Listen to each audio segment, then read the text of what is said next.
melindungi kebebasan pers. Benar nggak kritik itu bahwa bukan hanya etik aja, perlindungan terhadap kebebasan pers itu sangat minim dilakukan oleh Dewan Pers. Mas Jamal, silakan. Baik, terima kasih Dani. Seharusnya saya tuh mungkin sebelum bekti ya, biar saya justru banyak nitip ke dia gitu ya. Lempar-lemparan. Karena gini, dia tuh kemarin dalam beberapa bulan ya, secara maraton hampir setiap minggu tuh menggelar diskusi melibatkan berbagai kalangan. Saya kira mungkin sekitar berapa belas pertemuan gitu ya secara tiap minggu. Itu dia udah penuh tuh, hampir semua sumber-sumber yang kita punya pun udah kita kasih semua gitu ya. Tapi itu sih dia baik, oke baik. Terima kasih. Saya kira yang saya hormati jadi Pak. Pak anggarannya memuaskan apa enggak dari Mas Bekti? Nah, nggak enak ngomong di sini. nanti kita lanjut. Yang terhormat Pak Suharyadi, Mas Arief, Mas Agung, Mas Bekti ya. Ini senior saya di RCTI dan senior saya di Dewan Pers ya. Jadi saya langsung aja karena kebetulan saya sudah buat juga nih ya yang saya kira bisa menjawab beberapa yang disampaikan tadi oleh Pak Suharyadi juga, Mas Arief juga ya. Saya mungkin jadi saya share aja, saya singkat aja supaya nggak terlalu makan waktu. Saya mencoba menulis ini baru tadi malam ini karena pagi-pagi tadi harus ke Hari Pers ya, saya bikin kemerdekaan pers dalam kuning perspektif daya hidup pers Indonesia saat pandemi. Ini yang saya kira sisi yang disoroti oleh Pak Suharyadi tadi dalam sambutannya ya. Saya langsung aja, cepat aja. Ini yang tadi dari coba tanya, ini memang tahun 2020 ya, tahun 2021 ini belum keluar. Karena biasanya Reporter Sans Frontières ini dia akan ngeluarin di bulan April. Ya, jadi di bulan April tahun ini yang 2021 belum keluar, yang tahun 2020. Nah, dari tahun 2011 misalnya sampai 2020 sih kita naik ya, tetapi kita memang selalu masih di bawah negara-negara yang menurut kita tuh nggak layak kita berada di bawahnya gitu ya. Katakanlah kita lihat di 2 tahun terakhir yang 2019 dan 2020 ya. Kita berada di 124 tahun 2019 itu di bawah Malaysia dan Timor Leste ya. Kemudian di tahun 2020 itu kita di 119, naik memang dari 124, tetapi kita masih juga tetap di bawah Timor Leste dan Malaysia. Yang kita tahu bahwa sebenarnya kebebasan pers di dua negara itu, khususnya di Malaysia itu nyaris nggak ada malah sebenarnya. Dia masih punya undang-undang ISA ya, internal Security Act itu kita kan udah nggak ada. Tapi kita tetap dinilai oleh Reporter Sans Frontières ini memang masih berada seperti itu. Nah kebetulan di bulan November 2019 kita datang ke markasnya ini nih ya di Prancis. Waktu itu dengan Pak Nuh juga kita ke sana, kita diskusi, kita mempertanyakan kenapa kok kita selalu berada di bawah ini. Nah yang kita minta waktu itu sebenarnya kita minta dikasih lihat parameter-parameternya, kemudian siapa yang menjadi respondennya. Tapi dia nggak mau ngasih tahu karena Dewan Pers sendiri nggak pernah dilibatkan, nggak pernah tahu kita. Jadi tiba-tiba dia akan rilis gitu ya. Tapi dari catatan mereka bahwa salah satu yang membuat kita selalu berada di bawah negara-negara yang kita anggap sebenarnya itu kecil sekali, Malaysia atau Timor Leste. Yang kalau secara misalnya kalau Timor Leste, kalau kita bicara tentang geografis misalnya, atau demografis, itu kan mungkin satu kecamatan di Pulau Jawa misalnya gitu kan. Tapi dia punya dinilai jauh lebih bagus daripada kita. Nah menurut mereka memang ada beberapa hal yang selalu menjadi catatan nggak pernah selesai-selesai. Pertama adalah akses jurnalis asing ke Papua, ini menjadi catatan mereka selalu. Ini katanya selalu dibatasi. Kemudian juga kalau tahun 2015 itu juga salah satu yang di sini adalah terjadi pembatasan internet itu yang juga memang kita tahu di dalam negeri juga teman-teman dari beberapa lembaga kita ya LSM organisasi juga menggugat ini kemudian di PT UN dan memang itu di keputusan adalah memang ada satu kesalahan gitu ya.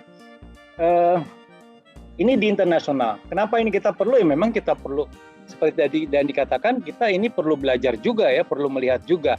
Nah kata itulah di Dewan Pers sebenarnya sejak tahun 2016 itu sudah melakukan juga, kita membuat juga mengukur sendiri di kemerdekaan pers yang sebenarnya kalau kita sampaikan, kita pernah sampaikan juga ke mereka, kita jauh lebih komprehensif ya.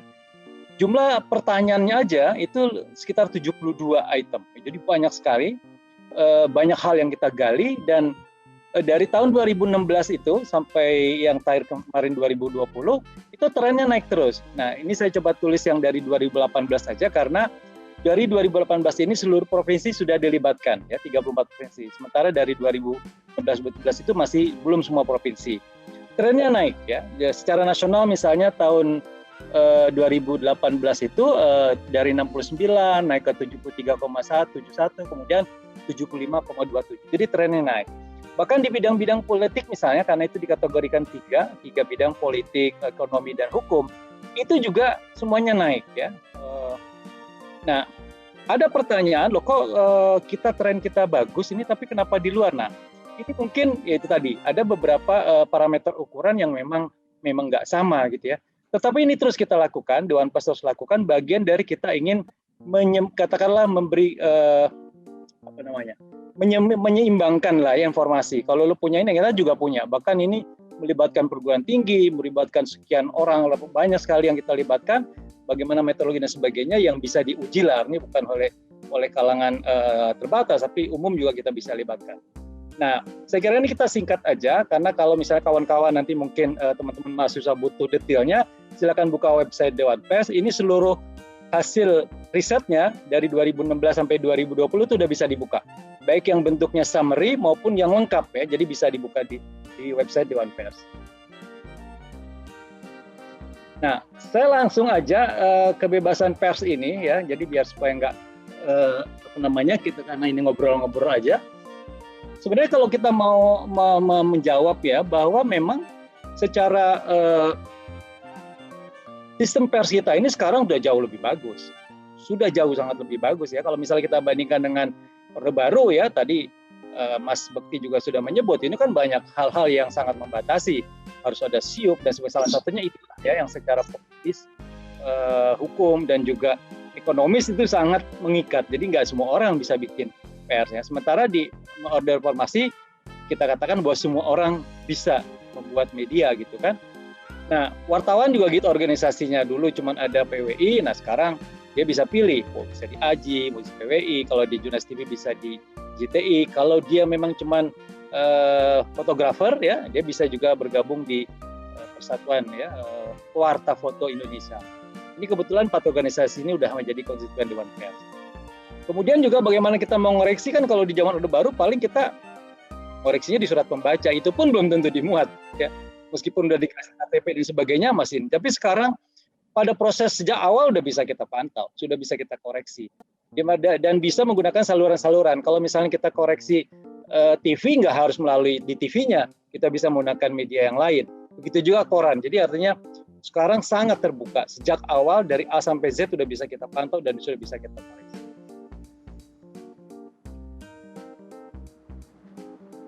Oke, ini kita lanjut aja. Nah, sekarang yang tadi itu misalnya bahwa memang sekarang ini secara undang-undang karena semua orang bisa bikin media, ini memang ada kecenderungan. Ini saya kira Mas Bukti juga mungkin menemukan di masa-masa dia di Dewan Pers.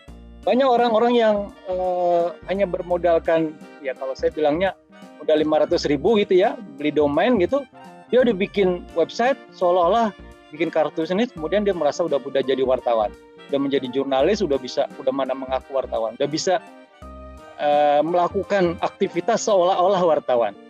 Nah, kemudian saya coba tanya-tanya apa sih sebenarnya yang membuat orang begitu ingin punya media atau ingin jadi jurnalis. Sebenarnya sederhana sih kalau kita lihat dari hubungan publik dengan media atau jurnalis ini. Ini kan sebenarnya kenapa orang pingin jadi jurnalis atau punya media? Karena banyak orang sekarang ini merasa bahwa profesi jurnalis atau kalau kita punya media itu kita mempunyai akses yang lebih ya, punya privilege yang lebih dibanding orang lain, dibanding profesi lain misalnya. Saya suka cerita kalau teman-teman di daerah misalnya saya katakan katakanlah di satu provinsi gitu ada pengusaha yang besar gitu ya, cukup besar, dia mau ketemu bupati aja nggak bisa setiap saat gitu. Tetapi teman-teman yang kita anggap ya kita sini bilang kontributor, bahkan juga di bawah kontributor ya, stringer itu, tapi dia memang dikenal di sana. Setiap saat dia bisa doorstop bupati, dia bisa doorstop Pangdam misalnya, Dan ini terbukti misalnya kalau kita lagi menguji kawan-kawan di dalam uji kompetensi itu, ada salah satu materi ujinya adalah mengecek ya seberapa besar jaringan jaringan dia terhadap narasumber. Itu saya sering kali menemukan yang mungkin kita nggak menduga gitu ya. Coba cek gitu ya, kita pilihkan Pangdam misalnya, itu dia bisa. Jam 11 malam misalnya kita cek ini, coba ditelepon, diangkat. Bukan lagi oleh ajudan, tapi Pangdamnya yang ngangkat. Bupati juga gitu, artinya memang profesi ini punya privilege yang lebih gitu ya. Nah inilah mungkin juga salah satu yang orang melihat, loh enak sekali ya. Nah karena melihat privilege ini, maka orang banyak berduyun-duyun, pengen punya media, pengen ngaku-ngaku jurnalis gitu ya.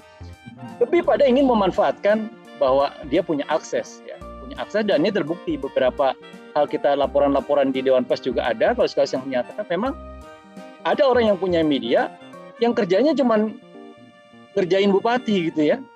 Dia lagi, tapi memang itu kita anggap bahwa ada niat buruk, niat tidak baik untuk terhadap. Jadi ini saya kira padahal pekerjaan profesi jurnalis atau pemilik media ini adalah harus memenuhi kepentingan publik, informasi yang mereka butuhkan. Sebenarnya kalau ini aja bisa dilakukan, selesai dia gitu ya. Ya, tentu dengan melakukan pekerjaan secara profesional ya.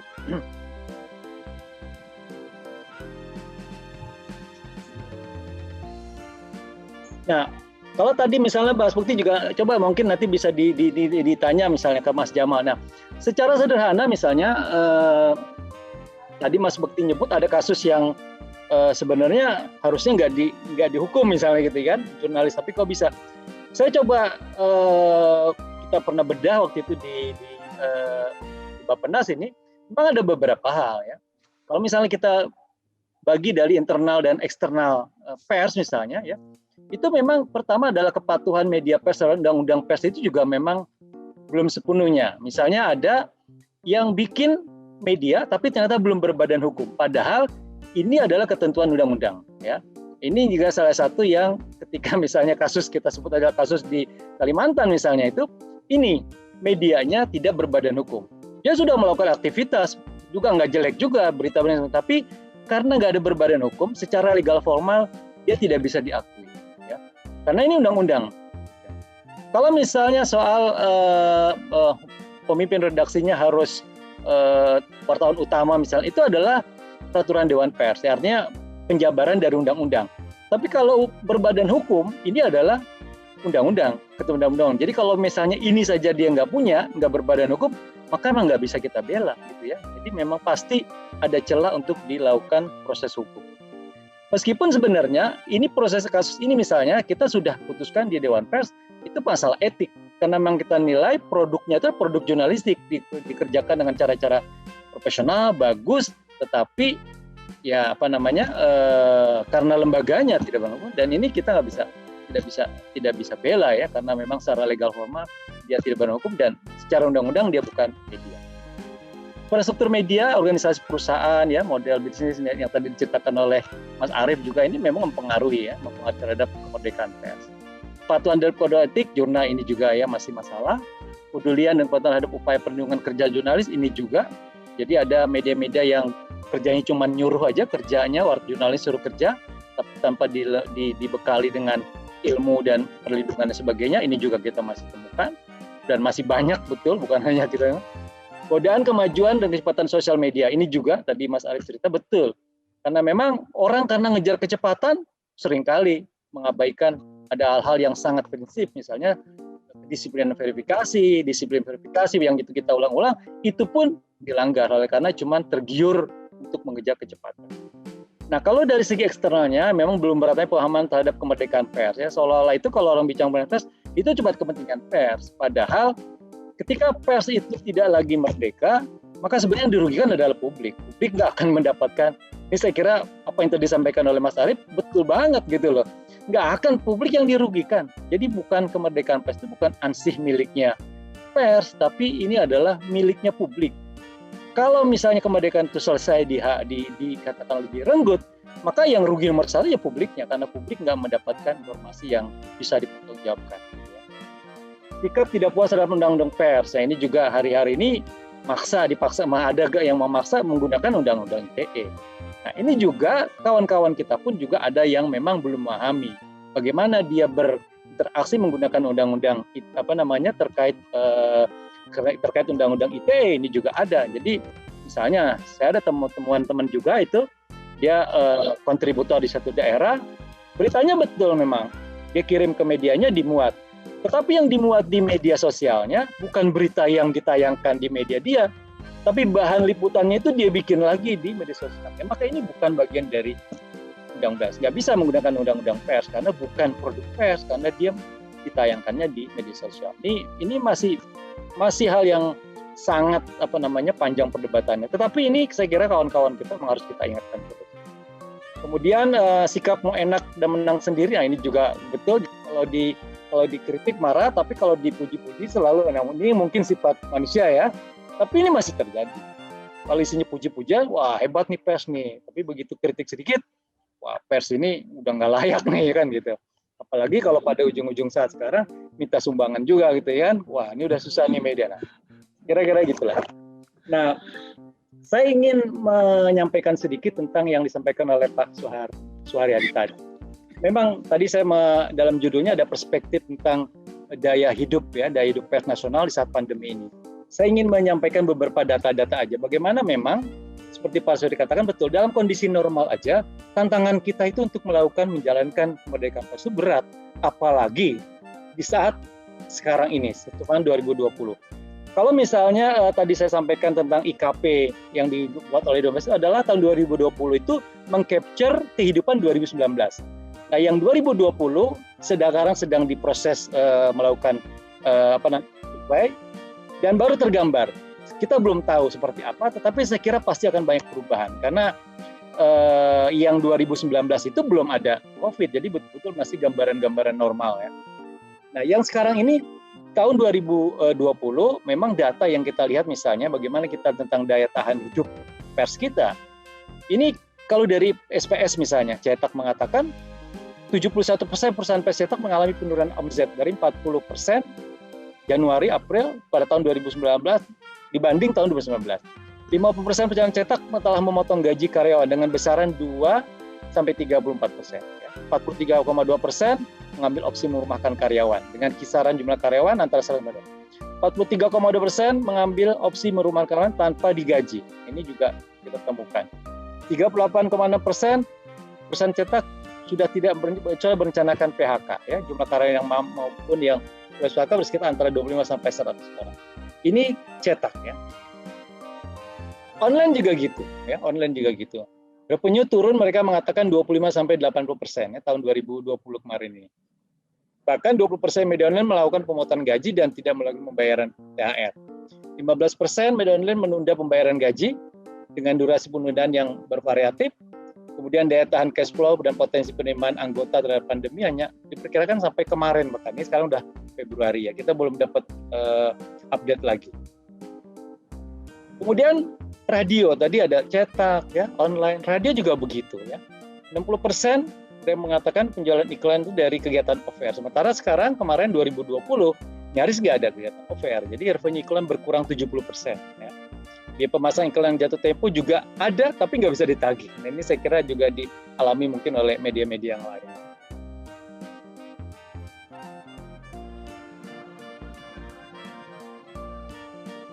Nah, sampai 2 Juli 2020, 30% radio melakukan pemotongan gaji, 60% radio mengurangi jam siaran, ini menunda pengeluaran, dan semakin banyak memberamakan kegiatan.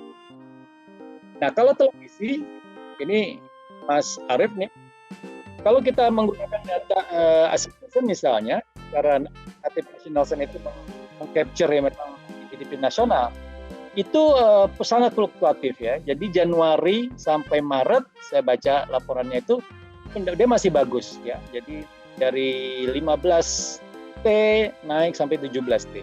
Sampai di bulan Maret masih bagus. Tetapi mulai awal April sampai Juni mereka udah turun ya. Diperkirakan sekitar turun 17% ya. Nah, tetapi di bulan Juli mereka naik lagi. Ini menurut laporan Nielsen, naik lagi revenue-nya. Jadi yang untuk nasional yang di capture oleh Nielsen itu fluktuatif ya, artinya masih bisa benar. Meskipun secara gross itu mengatakan bahwa sebenarnya revenue yang diterima oleh TV-TV juga menurun pada tahun 2020. Tapi masih sangat kita lihat secara ini masih bisa jalan ya. Nah, untuk TV lokal, nyaris semua TV lokal sebenarnya mengalami goncangan yang besar ya, berat. Kenapa? Sebagian besar TV lokal itu revenue-nya itu berasal dari anggaran pemerintah daerah. Jadi mereka yaitu tadi yang Mas Bukti cerita mungkin kerjasama ini dan sebagainya. Nah, ketika kemarin pandemi, ini saya kira hampir semua pemerintah daerah, pemerintah pusat juga melakukan refocusing, artinya pengalokasian, realokasi anggaran. Jadi yang udah jelas-jelas misalnya buat A, tiba-tiba itu bisa nyaris menjadi B, gitu ya. Dan ini dialami juga misalnya Dewan Pers juga mengalami itu dalam ini. Ada anggaran misalnya untuk pendidikan wartawan misalnya sekian M, itu nol, langsung dinolkan karena memang pendidikan kemarin itu dianggap ya karena banyak juga harus menggunakan tatap muka dan itu nyaris sudah nggak ada, dinolin langsung betul-betul untuk penanganan COVID. Nah, jadi kalau TV lokal ya memang produksinya berkurang dan terjadi PHK di banyak tempat ya. Nah, saya kira di tahun 2021 ini sama-sama kita tahu bahwa ya pandemi selesai, krisis ekonomi ya saya kira masih berlanjut ya. Media massa juga masih disibukkan oleh perampingan manajemen, PHK dan sebagainya. Banyak wartawan kehilangan pendapatan dan pekerjaan, tapi sebaliknya juga banyak media massa kehilangan wartawan-wartawan terbaiknya ya. Karena itu apa? Maka kita juga melihat bahwa kualitas jurnalisme juga dikhawatirkan akan mengalami penurunan. Jadi secara kelembagaan juga ada masalah, secara konten sangat mungkin ini juga bermasalah. Ya, saya tahu ada beberapa media-media yang bagus-bagus, wartawannya memang udah nggak mampu lagi, diri ini terpaksa dilepas.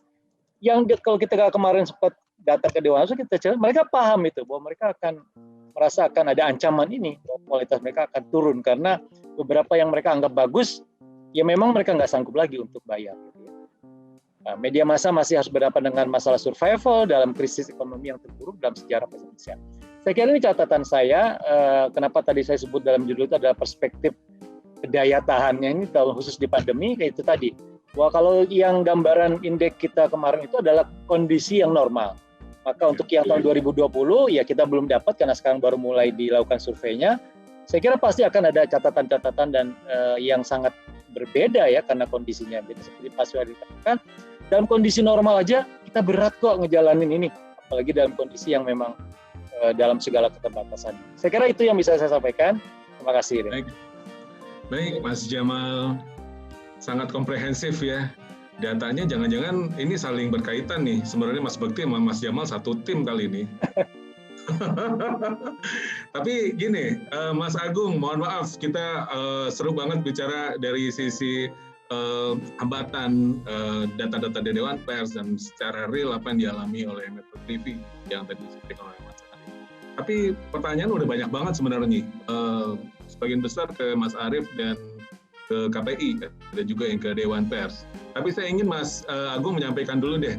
Jam 4 katanya udah ada rapat lagi. Jadi secara singkat sebenarnya saya ingin dari sisi KPI, lembaga yang juga sebenarnya mengawasi dari konten penyiaran, baik itu televisi maupun radio. Kalau kita ngomongin kebebasan pers, banyak hal sebenarnya yang bisa digali. Tidak cukup kayaknya waktu kita ngobrol bareng ini. Tapi silakan Mas Agung bisa sampaikan nggak? Beberapa mungkin saya sambil bacakan dulu ya, dari diskusi teman-teman yang udah raise hand berkali-kali dari tadi nih, dari teman-teman dari kampus sudah nggak sabar takut keburu selesai acara aja mungkin ya. Tapi nggak apa-apa, sambil Mas Agung juga jelaskan poin-poinnya saja. Dari Albert Yonatan dari kampus Undira Tanjung Duren. Ini mungkin juga bisa ke Mas Arief dan ke Mas Agung nih. Ini udah membahas jauh banget konglomerasi media. Tapi bisa juga di pertanyaannya adalah konglomerasi media tidak sejalan dengan demokrasi Indonesia. Mengapa hal itu disiapkan dan pelanggaran pemilu terkait pemberitaan pasti ini ya, 2014 tidak ada sanksi. Secara umum pertanyaannya kurang lebih seperti itu. Hal yang sama juga disampaikan Ibu Sti Ayu Adiani dari Sastra Inggris, Undira nih. belajar untuk Pak Arief Suditomo, belajar dari kejadian pandemi yang mampu meruntuhkan keberlangsungan dunia media dan komunikasi, beberapa gulung tikar, bagaimana antisipasi dan apa yang harus dilakukan jika suatu hari ada dampak yang sama atau lebih, bagaimana mengantisipasinya. Saya mau ke Mas Agung Supriyo dulu, silakan Mas Agung. Ya, terima kasih Mas. Salam hormat untuk senior-senior saya ini. Ada Mas Arief, ada Mas Bekti, Pak Jamalul, Prof. Suharyadi, dan rekan saya tentunya Mas Jami. Lalu ada mahasiswa ya, dan orang umum yang ikut dalam diskusi ini. Tema kita tentang kebebasan pers. Jadi saya ingin melihat tentang pers dulu baru kebebasan. Ya, kalau pers itu bahasa Belanda, bahasa Inggrisnya press, bahasa Prancisnya presse, bahasa Latinnya pressare. Artinya adalah cetak. Jadi awalnya memang identik dengan media cetak. Tapi kemudian terjemahan tentang pers itu adalah terkait dengan fungsi pemberitaan. Jadi fungsi pers itu bukan hanya di media cetak, tapi juga di media penyiaran konvensional, TV dan radio, dan sekarang pun ada di media penyiaran non-konvensional atau orang lebih kenal sebagai media sosial ataupun media baru. Jadi pers itu dengan segala fungsinya masuk ke berbagai media. Sekarang kebebasan. Ya, kebebasan ini diatur di dalam undang-undang. Jadi orang mengatakan tentang kebebasan yang bertanggung jawab. Benar istilah ini. Di luar negeri juga seperti itu. Kalau kebebasan tidak bertanggung jawab, maka dia akan menjadi anarki. Kan seperti itu. Sebuah kondisi tanpa peraturan, bahkan tanpa pemerintah. Jadi itu anarki. Jadi kebebasan juga harus diatur, tetapi tidak mematikan kebebasan itu sendiri. Nah, Komisi Penyiaran Indonesia itu dibentuk oleh Undang-Undang 32 tahun 2002. Jadi kalau kita melihat tahunnya, memang pada saat itu internet tidak secepat sekarang. Zamannya 4G, ada Android, kemudian muncul media sosial, ada Twitter, Instagram, ada Facebook, ada apa lagi? Ada YouTube. TV pun juga banyak, ada Netflix dan seterusnya. Jadi kalau kita melihat tahun 2002, maka KPI masih mengatur tentang media penyiaran konvensional, yaitu televisi dan radio.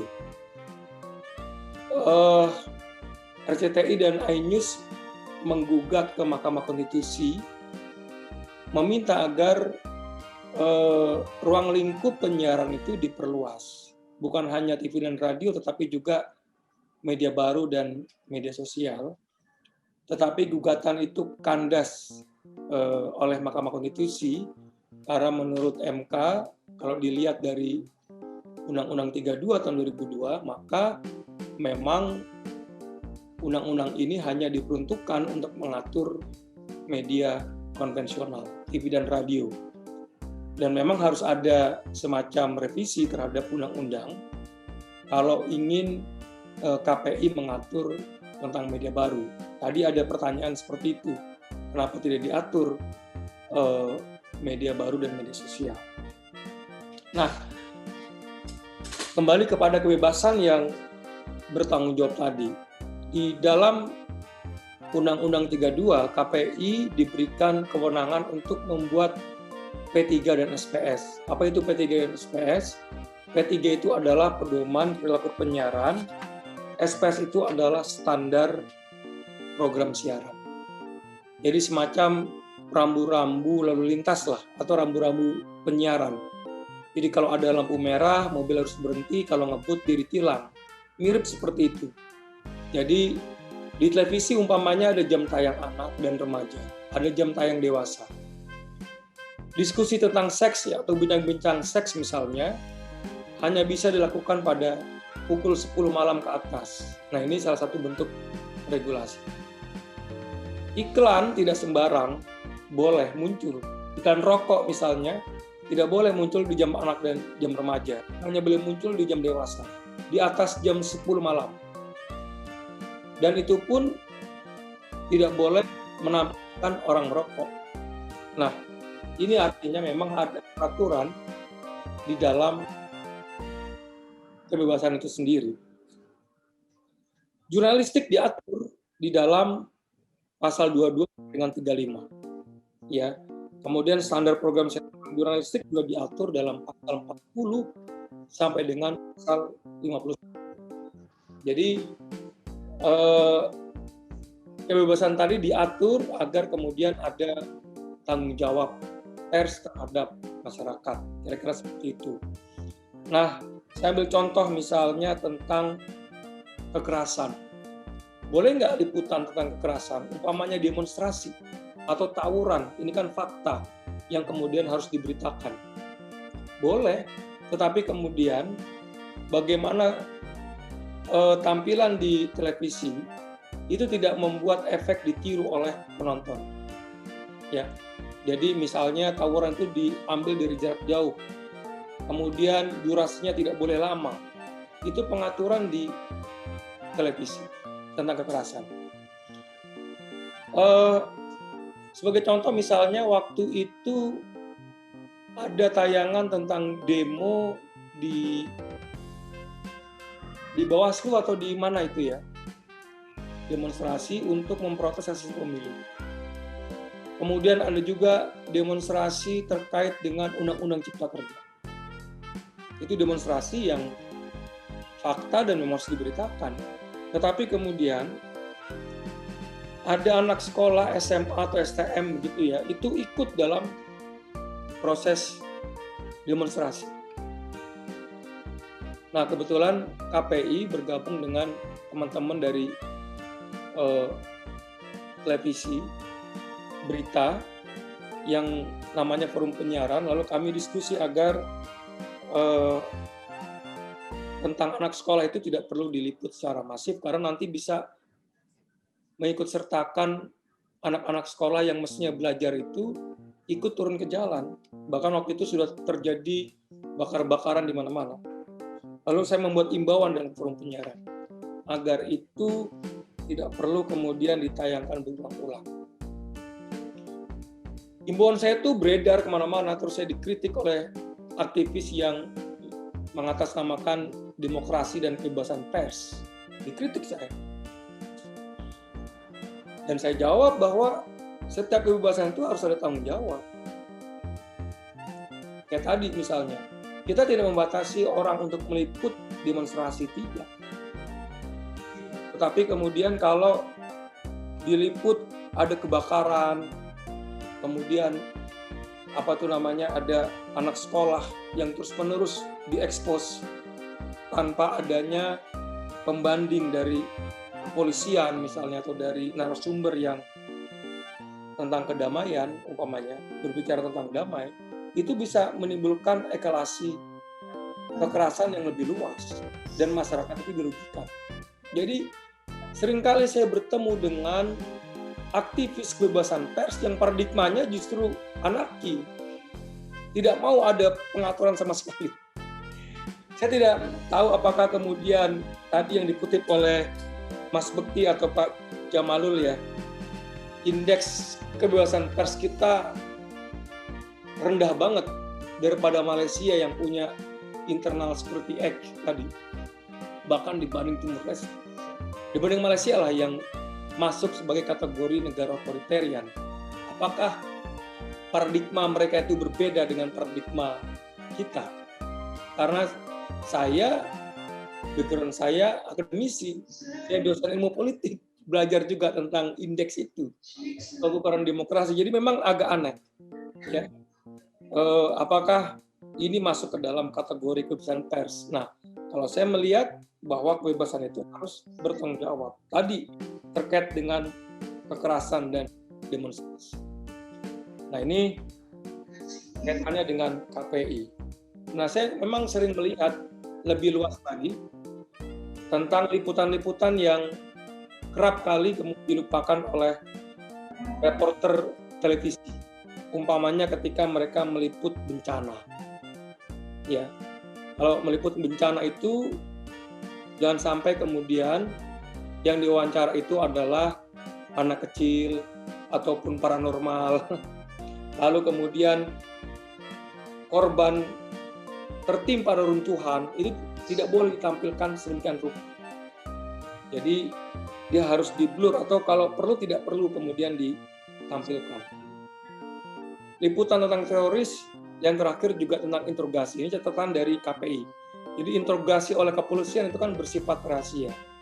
Nah, kadangkala ada reporter televisi yang datang sampai ke ruang interogasi dan bahkan ikut menginterogasi juga. Ini seringkali yang kami temukan di layar kaca dan sebetulnya itu memang tidak boleh.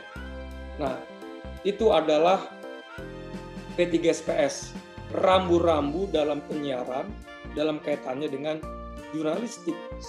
Dan televisi itu sudah patuh memahami. Memang problemnya tadi, bagaimana dengan di media sosial? Bagaimana dengan di media baru? Seorang orang bisa menjadi jurnalis, siapapun bisa jadi jurnalis. Dan ini yang kemudian harus ada semacam komitmen kita bersama untuk yang pertama memberikan literasi, yang kedua tentunya pengaturan. Nah, pengaturan seperti apa ini yang harus kita formulasikan bersama terkait dengan pers di media baru ataupun di media sosial. Ada pertanyaan dari saya lihat ini di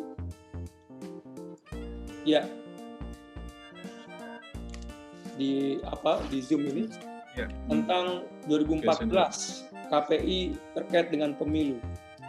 Nah, ini mungkin yang bisa menjawab Mas Bekti ini karena Mas Bekti periode 2014. Cuma ini saya sampaikan begini. Apakah KPI dilemahkan? Tidak dilemahkan. Yang mungkin lemah itu adalah Undang-Undang 32 tahun 2002. Karena situasinya mungkin yang sekarang itu tidak bisa diprediksikan oleh pembuat keputusan pada masa itu. Tadi terkait media baru, jadi betul disrupsi ini membuat orang porak-poranda. Semua institusi porak-poranda. Media cetak gulung tikar, media baru tumbuh bak cendawan di musim hujan. Nah, KPI waktu tahun belum lama lah ya, beberapa tahun silam itu saya masih di sini sebagai anggota KPI, itu kita pernah membuat surat edaran untuk memberhentikan Mars, partai politik yang tayang berulang kali di sebuah televisi yang berjaringan. Bukan hanya satu televisi, tapi grup televisi tersebut. Kita berikan surat edaran, digugat di pengadilan, kita kalah. Kenapa kita kalah? Karena undang-undang. Jadi begini, di Undang-Undang 32 tahun 2002, itu hanya memasukkan 2 jenis iklan. Yang pertama itu adalah iklan komersil, yang kedua itu adalah iklan layanan masyarakat. Cuma 2, nggak ada iklan politik. Nggak ada. Nah, sementara di pengadilan diuji. Kalau pemasang iklannya ini adalah pihak televisi, berarti keliru televisinya. Tetapi kalau pihak ketiga dan dia membayar pajak, membayar juga uang kepada televisi, dia masuk ke dalam kategori iklan komersil. Maka iklan tersebut karena ada pihak ketiganya ditemukan fakta di pengadilan, di persidangan, maka masuk kategori iklan komersil. Kalah kita, surat edaran kita di pengadilan. Jadi kalau dilihat argumentasi hakim di persidangan, maka ini lebih dilihat pada kelemahan dari undang-undang. Oleh karena itu KPI mengusulkan di dalam revisi regulasi, iklan politik harus masuk di dalam undang-undang, sehingga nanti setiap ada iklan politik itu nanti mengacu pada P3SPS, pedoman perilaku penyiaran dan standar program siaran. Itu tidak ada iklan politik. Dan riset rating Nielsen pada tahun itu mencatat bahwa di dalam situasi pemilu iklan itu tinggi. Salah satunya dari iklan politik itu. Pihak ketiga memasang Mars atau apapun itu yang ada kaitannya padahal dengan televisi yang dipasang iklan tersebut. Nah, saya kira ini kelemahan undang-undang. Kalau saya bicara dengan pemerintah, saya bicara dengan DPR, semua sepakat ingin menguatkan Komisi Penyiaran Indonesia. Dalam konteks itulah, maka undang-undang akan direvisi. Terima kasih. Salam sejahtera. Wassalamualaikum warahmatullahi wabarakatuh. Assalamualaikum warahmatullahi wabarakatuh. Mas Agung, terima kasih. Saya rasa mungkin saya parafrasekan aja nih pertanyaan yang disampaikan masih oleh Albert Jonathan, dan ada beberapa yang senada dari Gilbert Leonardo, dari Farhan Hidayat, mungkin dari praktisi media. Saya mau ke Mas Arief. Tidak mudah, saya rasa, ketika seorang wartawan sudah sampai pada posisi pemimpin redaksi ya. Banyak sekali yang saya temukan di lapangan, apalagi selama masa menjadi wartawan gitu ya, di bawah kepemimpinan Mas Arief. Bagaimana intervensi dari pemilik media itu tidak mudah dihadapi gitu ya. Saya ingin Mas Arief cerita dari sisi idealisme sebagai wartawan, bagaimana menghadapi situasi-situasi seperti itu. Apa yang harus kita lakukan sebagai jurnalis di tengah kita menjadi bahwa industri ini bukan juga yang independen, artinya dia adalah sebuah media massa. Media massa adalah sebuah industri. Ada banyak faktor stakeholder di dalamnya, baik itu dari pengiklan, pemilik media sendiri, dan berbagai faktor lainnya dari sisi politik, ekonomi. Nah, bagaimana Mas Arief menghadapi situasi ini dari satu stasiun ke stasiun TV lain yang kita tahu pemiliknya memang juga aktif di dalam politik. Silakan Mas Arief. Terima kasih Dani. Simple aja. Yang namanya aspirasi, baik itu pemirsa ataupun owner, itu adalah aspirasi yang akan tetap ada. Baik itu datang dari sebuah organisasi media dengan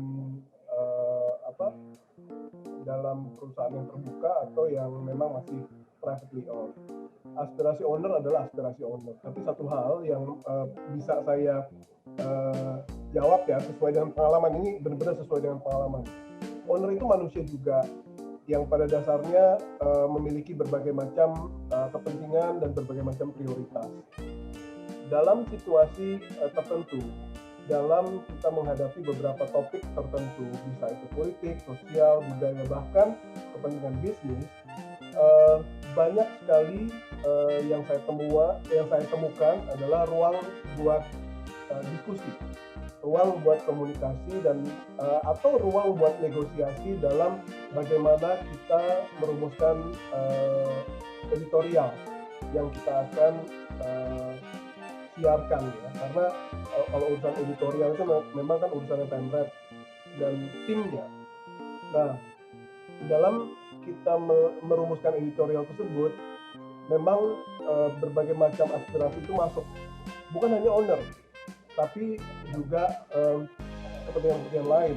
Dan dalam kasus kalau ini terkait sama owner, mau nggak mau kita memang harus berkomunikasi. Karena nggak mungkin kita menutup komunikasi dengan mereka. Nah, saat kita melakukan komunikasi, salah satu hal yang pada akhirnya kita harus lakukan adalah membeberkan semua kartu yang pada dasarnya bermanfaat buat publik. Semua kartu harus kita taruh di atas meja, dan kita memang harus jujur bahwa tidak ada agenda apapun selain agenda kepada publik tersebut. Dari situ biasanya terjadi sebuah kalau saya bisa bilang equilibrium baru ya, keseimbangan baru, di mana semua aspirasinya bisa kita tampung, kepentingan publik juga tidak kita kesampingkan, dan idealisme masih ada ruang untuk hal tersebut. Jadi memang tugasnya Pemret itu untuk memanage banyak hal, memanage banyak sekali aspirasi. Bisa aspirasi dari eksternal, bisa aspirasi dari internal, dan juga di antaranya adalah owner.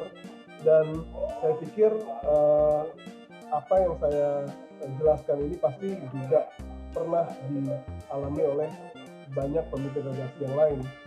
Dan saya percaya bahwa kekuatan dari komunikasi itulah yang pada akhirnya akan membuat kita selalu hadir pada keseimbangan baru, besok ada keseimbangan baru lagi, karena yang namanya dinamika newsroom itu setiap hari dinamik ya, setiap hari berubah, dan kepentingan-kepentingan yang kita hadapi atas nama publik itu juga tiap hari berubah, sehingga kuncinya satu, komunikasi. Baik, terima kasih Mas Arief. Dari 8 pertanyaan di dalam Q&A di kolom ini rata-rata sudah terjawab ya, dan waktunya juga saya rasa sudah hampir pukul 4 sore.